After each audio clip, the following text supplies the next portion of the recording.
Hey, everybody, welcome back to Walk Your Talk with Christ, where we learn how to walk that walk and talk that talk.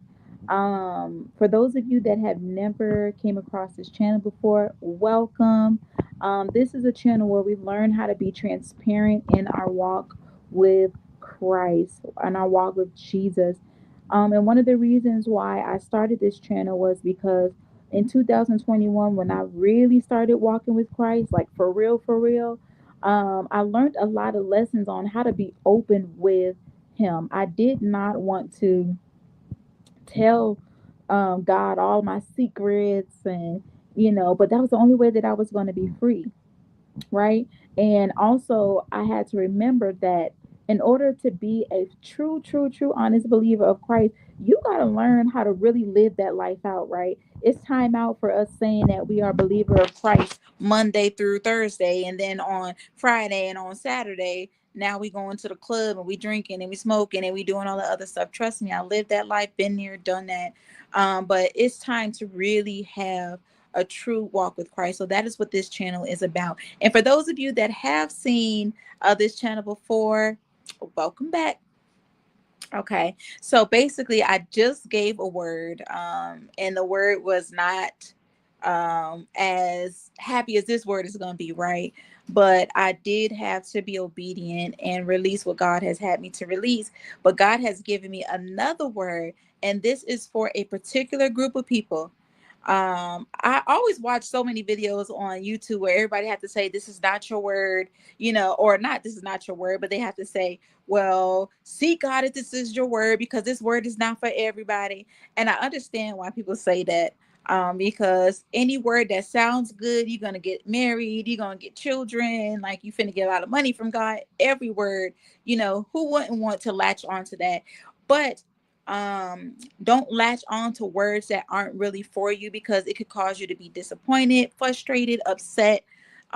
You could start thinking a different type of way about God because you think that that word was for you and it was not for you. So also always seek God, right? Don't just be picking up words that ain't your word, thinking that it's for you because it sound good, the title look good.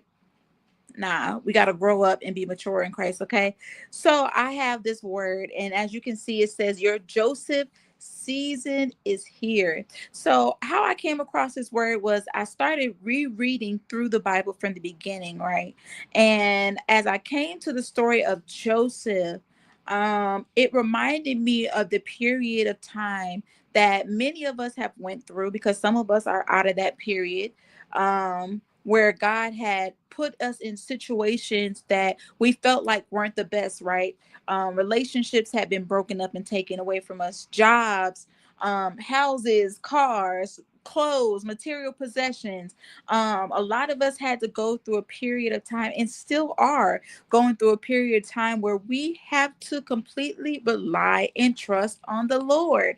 Like, He's not letting us manufacture these things in our hands, right? Finances and all of these other things, where it's going to take our attention and our focus off of Him. And He did that and got us to Himself for a season, because God had to really grow a lot of us up, including myself. He had to teach us, He had to mature us. He had to also instill a lot of His characteristics in us, and we weren't going to have that type of character and integrity and transparency and honesty in Christ if He hadn't put us through a lot of the situations that we went through. And so that is what that period was about, right? The isolation, the wilderness, the pruning, the growing, and all this other stuff. And so, but God has revealed to me that many of us, for those that have been in that season and are now out of it, right before we're making that transition. But God is saying that we are in our Joseph season. And for those of you that have never heard about Joseph, I mean, a lot of you probably have. But for those of you that haven't, that's okay. I'm going to give you a little rundown, a quick little rundown. And it starts in Genesis 37. And I'm just going to read a quick few scriptures about it, right?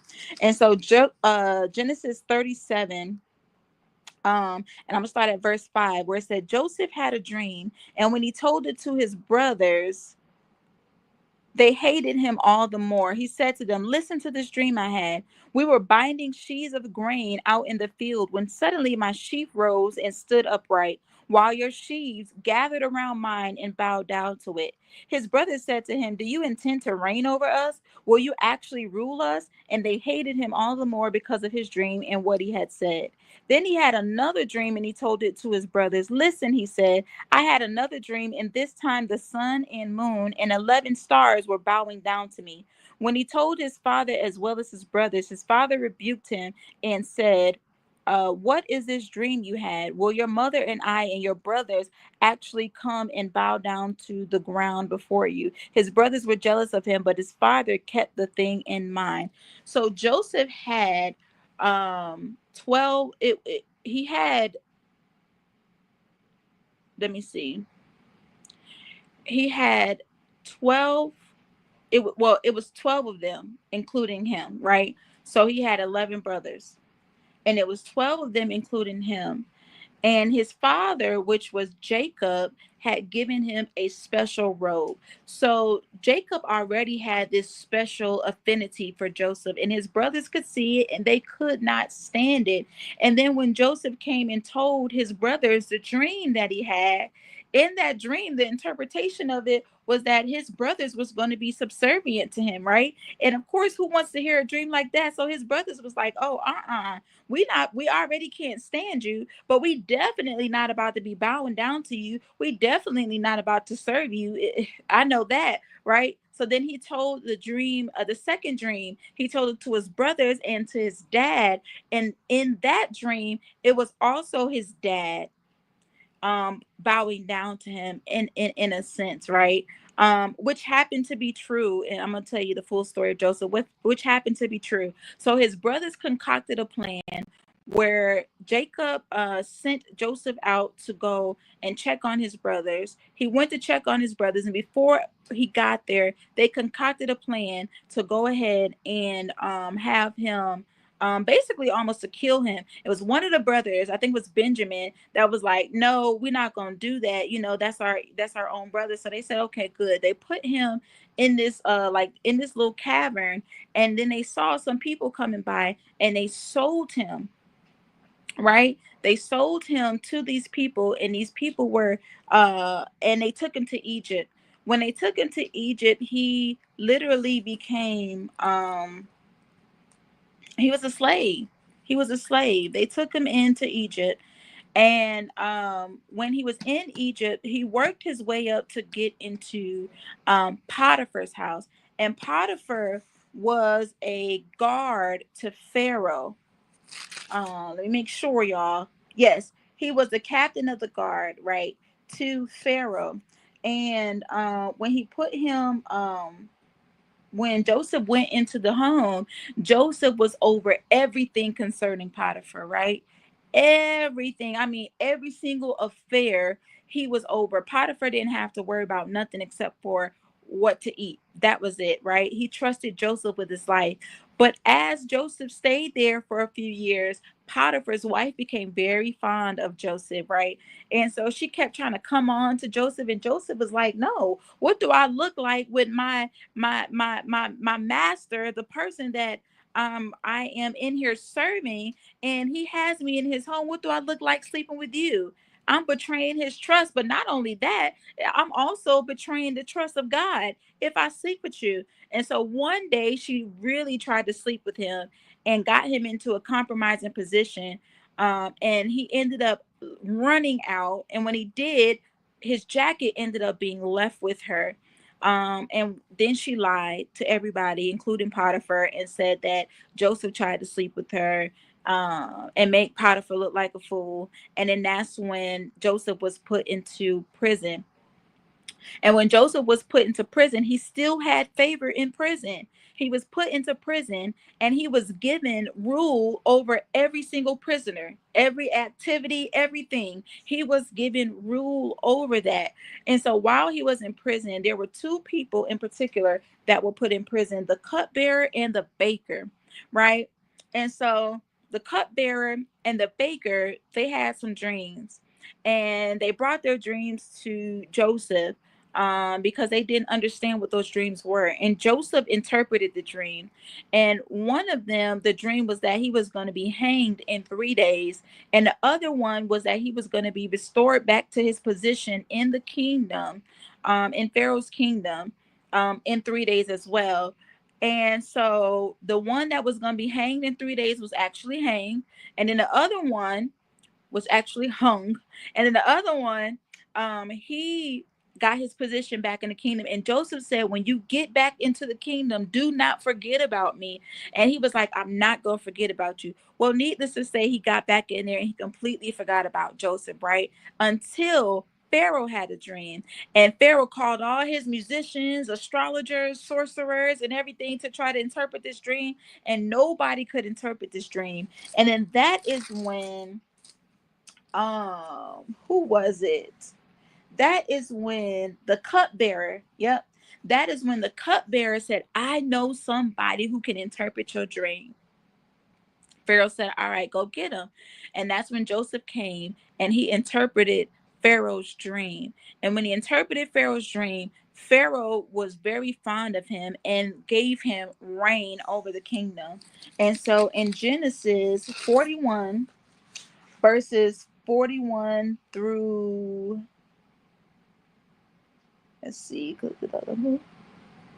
through 45, it says, so it's titled Joseph in Charge of Egypt. So Pharaoh said to Joseph, I hereby put you in charge of the whole land of Egypt.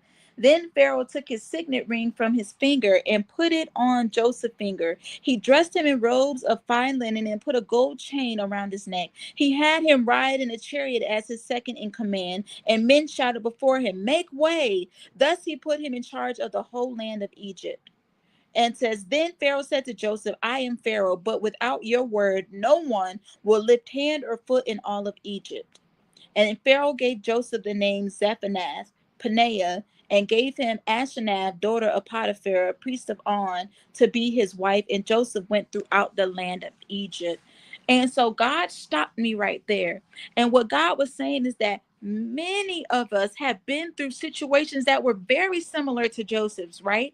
We had family that were jealous, family that was angry, family that didn't treat us right, family that talked behind our backs, families that thought we was crazy for following Christ, families that felt like, well, how could you be who you are today when you used to be turning up not too long ago, when you used to be drinking, when you used to be smoking, when you used to be sleeping around, when you used to be cheating and fornication and adultery and lying and all these other things, and family don't really believe that you are who God has made you to be. They still keeping you in that same person that you was. Same thing that happened with Joseph and his brothers. They could not stand Joseph at all. They could not. And most of them, it was a lot of brothers, and most of them wanted to see Joseph dead. They wanted to see Joseph in a position where he was just beat up, down low, busted and disgusted. They didn't care about their brother. And then Joseph went through situations that were quite unfair. He was sold into slavery, but then when he worked his way up into Potiphar's house, he was trying to honor God and his master Potiphar by just not indulging into the things of the flesh. He didn't want to sleep with Potiphar's wife, but Potiphar's wife lied on him and it got him in prison. And even though he had favor in prison, still he was in prison in a place that he didn't deserve to be for something that he did not do. But he still showed up. He still acted with integrity. He still had a high level of character. He still did all the things that he was supposed to do, right? And even then, after he interpreted the dreams of the cupbearer and I think it was a baker, the cupbearer, where is it? Yes, the cupbearer and the cupbearer still forgot about him. If the cupbearer had told Pharaoh about Joseph, let's just say a year and a half prior, Joseph may have not had to be in prison for that long, right? But Joseph still showed up, right? He still didn't hold no grudges against nobody. He wasn't in prison murmuring and complaining. And, he still handled his business, and he showed up as a leader everywhere he went because he still was following God. His eyes was set on not just man, but his eyes was set on that I do not want to dishonor God, right? And he took that attitude with him wherever he went. Now, I'm gonna give y'all a little bit more about Joseph. When Joseph got in charge of Egypt, they were going to go through 7 years of abundance and then 7 years of famine. During that 7 years of abundance, and that was a dream that Pharaoh wanted Joseph to interpret, and he interpreted it. 7 years of abundance, 7 year of famine. During the 7 years of abundance, they stockpiled all the food that they could to prepare for the 7 years of famine. Now, the famine wasn't just for Egypt. The famine was for all the surrounding lands as well. And it affected Canaan. It affected where his brothers were. And so Jacob told his brothers to go in to Egypt and buy us some grain so that we may live, right? Because we're running out of food. It's kind of low over here. And needless to say, that the brothers did not know that Joseph wasn't dead somewhere. The brothers did not know that he was alive and that he was going to be the one that they were going to have to go and get the grain from. So at first, when they came, Joseph gave them a little run for their money. But at the end of it, when they found out that Joseph was alive and that was their brother, they were scared because they thought that Joseph was going to just kill them. He was going to treat them mean. He was going to, just probably do the same thing that they did to him, make them a slave. But he did not. He hugged them. He kissed them. The grain that they came to get from Joseph, they did not have to pay for it. Joseph put their silver back in their sacks and had them go and get their brother, and then also had them go and get their dad, Jacob, and bring them. No, he had them leave the younger brother after the first time because they had to come back for grain again because the famine was too severe where they were. He had them come back. When they came back to get some grain again, but they were scared because the first time Joseph left the silver in their sacks. But this time, the second time, Joseph invited them for dinner. Joseph invited them to sit at his table, and it was like, what the heck is going on? And when they brought their brother back the second time, then that's when Joseph had the younger brother to stay there. And he had the other brothers go back, and then they got Jacob. And then when they all came back, they came back because Joseph had revealed who he was, and he put them in a place of prosperity. He put them in a place of abundance, right? He gave them, I think he put them in the land of Goshen. Not I think he put them in the land of Goshen, which was a land of abundance, a land of prosperity, a land where they were going to be able to thrive in their natural position. He never brought up what they did to him, even though the brothers were afraid that he was going to bring it up and that they were scared. And he said, it's gone. The past is the past. God did that to me for a specific reason, and he did that so that I could later save you. And that is what God is about to do with a lot of us, where we went through the part of being shunned and being disowned and being pushed to the side and not being believed and being mistreated and all these type of things by family and friends that did not understand, by people, co-workers, bosses, whoever. But now it is your time. It's in time in charge. It's time for you to be in charge of the land that God is giving you. But when God is giving you that land, he is expecting you to treat them just like Joseph treated his brothers. Joseph forgave his brothers for what they did. He did not hold it over their head. He did not seek revenge on them. He did not do anything to them. He hugged them. He gave them a kiss, and he gave them a land that they were able to prosper and be abundant in. And that is what God is saying with us. It's a twofold situation. Yes, God is about to settle us in our land. He is about to put us in charge of our particular territory in the earth. But he is saying that when those family members and those friends and that treated you wrong or whatever, now everybody can't come back. Let me say that everybody ain't gonna be Joseph brothers.